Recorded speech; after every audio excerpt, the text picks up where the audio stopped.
Chinatown is considered by many to be the quintessential neo-noir. I was struck by how rooted it seems to be in German Expressionism, most notably M from 1931. There are three things that seem to connect these two films: first-person point of view elements, consistent proof of the limits on seeing and understanding, and an autonomous camera that provides another and often more knowing perspective. First, the first-person point of view elements. These let viewers see what the protagonists see, supposedly as they see it. First-person POV is a powerful way to promote identification and affiliation between viewers and characters. But in these films, this technique, ironically, works to create distance.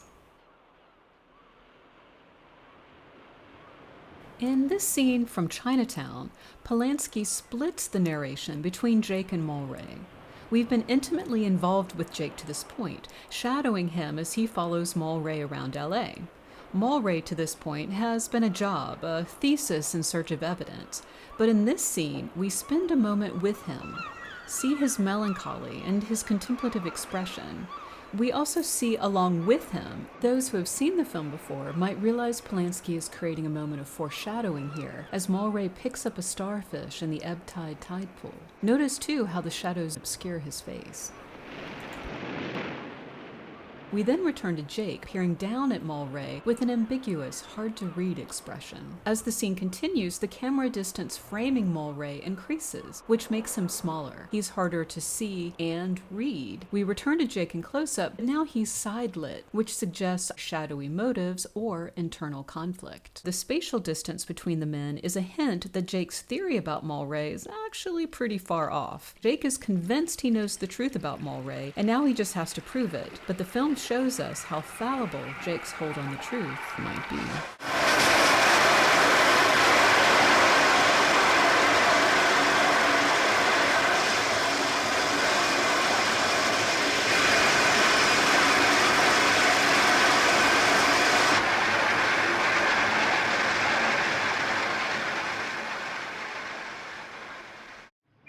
In M, Long's elaborate first-person POV shots give us access to Beckert's predatory gaze. We see him locking on to his next target, and his murderous intentions are further expressed by the Hinkle's knives that frame the mirror and Beckert's reflection in the glass. In one sense, this montage sequence builds suspense. We see Beckert identify his next victim, and as the sequence continues, we're invited to wonder if he will again successfully act out his motives. But there's a sense of foreshadowing here too.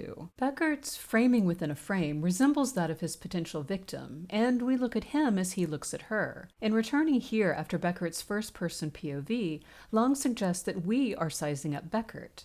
Do we see a man tortured by compulsion or a cold-blooded child murderer? This shot juxtaposition visually sets up the exchange that takes place in the climactic kangaroo court sequence, where Beckert claims he doesn't remember doing any of the things he's done. He says, "Who knows what it's like inside me?" He doesn't know, and how could those who are passing judgment know? Both Chinatown and M point out the limits of truth, or of a truth. Which brings me to the second way these films connect. They're both interested in bringing limits to our attention. In M, Long constantly stages action off-screen or uses unmatched eye lines to narrowly delineate the limits of what can be seen. Part of this is motivated by the film genre and its central question: will the murderer be caught? Limited knowledge is what drives the narrative, but limited vision is a visual motif that helps develop a limits of understanding theme. In this scene, there aren't any unmatched eye lines, but Long uses parallel editing, as he does throughout the film, and insert shots to continuously underscore how evidence or clues are incapable of revealing the truth, and how interpretations of those clues by experts can further obscure not just the truth, but any notion of reality. Which is why the scene ends as it does, with Beckert grotesquely deforming his features to produce a monster that seems to express the experts' descriptions. Ist in ihrer zeichnerischen Weise ein Ausdruck von Schauspielerei, die nach außen hin die Form der Indolenz, ja der Trägheit wählen kann.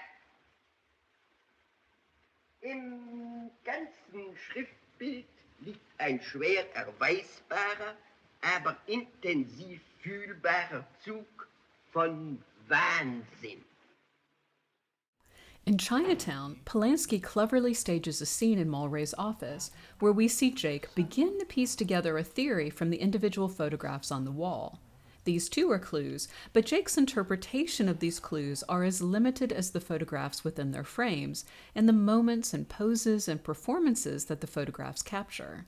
As if to underscore these limits on knowing, Polanski uses doors to draw our attention to off-screen space and the ways it includes other worlds and perspectives, and how the closing of those doors cuts off our access to those other lives and worlds. The third connection both films share is a constant sense of another perspective, one provided by the camera. Each film includes scenes with what I'd like to call an autonomous camera, one that knows a bit more than the characters do, and that subtly points out connections that we would be wise to pay attention to. In this scene from Chinatown, the camera takes up an unconventional position. We're here with Jake as he interrogates Noah Cross, and it would make sense for the camera to stay with Jake as Noah moves from his chair. Instead, the camera abruptly leaves Jake, leaves him behind in an almost exasperated way, as if to suggest that Jake just doesn't get it. Jake doesn't know who he's dealing with, but the camera does, and it stays fully focused on Cross's face. It's an arrogant or foolish man who turns his back on a powerful enemy, and Jake's back serves to indict him. At this point, we still don't know exactly who we're dealing with. Just find the girl. But John Huston's excellent performance here, which we the viewers don't miss, gives us a sense that this is the man in control of the situation. I'd like to help her if I can. In M, the autonomous camera also reveals more than any one person could know, while also expressing the inexpressible. In the film's opening sequence, the camera is in several places at once, and Long uses parallel editing to weave together these vantage points. Though the murderer and the murder remain in off-screen space, the camera reveals the fact of the murder through the present absence of Elsie Beckman, the young murder victim. She was a life that is no longer alive, and a beloved presence that is now absent. The camera registers her absence and what that absence means.